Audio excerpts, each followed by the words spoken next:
আপনিও কি 10,000 টাকা বাজেটের ভিতরে একটি ভালো মোবাইল খুঁজছেন? তাহলে আপনার জন্য এই ভিডিওটি। আজকে ভিডিওতে দেখাবো সেরা 5টা বাজেট স্মার্টফোন। ভিডিওটা শেষ পর্যন্ত দেখুন, কারণ শেষের ফোনটা আপনাকে চমকে দেবে। ভিডিও দেখা ইউটিউব ও ফেসবুক ডেইলি ইউজের জন্য কোন ফোনটা আপনার জন্য বেস্ট হবে? নাম্বার 1, রেডমি A5, প্রাইস মাত্র 7,999 টাকা। বড় ডিসপ্লে, ভিডিও দেখার জন্য মোবাইলটি খুবই best. 5000 mAh battery, long backup, daily ইউজের জন্য ফোনটা খুবই ভালো। যারা কম বাজেটে ভালো ডিসপ্লে, ভালো ব্যাটারি চান তাদের জন্য এই ফোনটা ভালো option. Number 2, techno Spark Go two, price মাত্র 7,499 টাকা।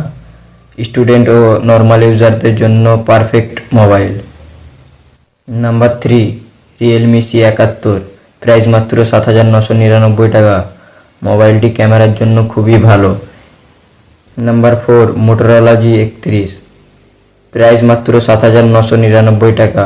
ভালো brand value, smooth user experience, no ads, clean user. যারা অ্যাড ছাড়া ক্লিন অ্যান্ড্রয়েড চান তাদের জন্য বেস্ট চয়েস।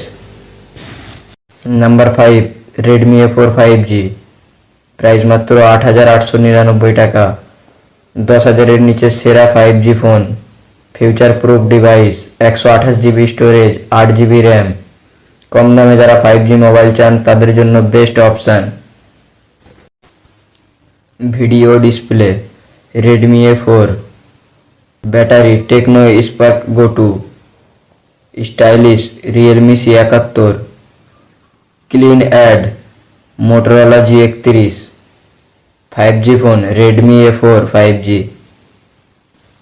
আপনার সবচেয়ে কোন ফোনটি বেশি ভালো লাগলো অবশ্যই কমেন্টে জানাবেন।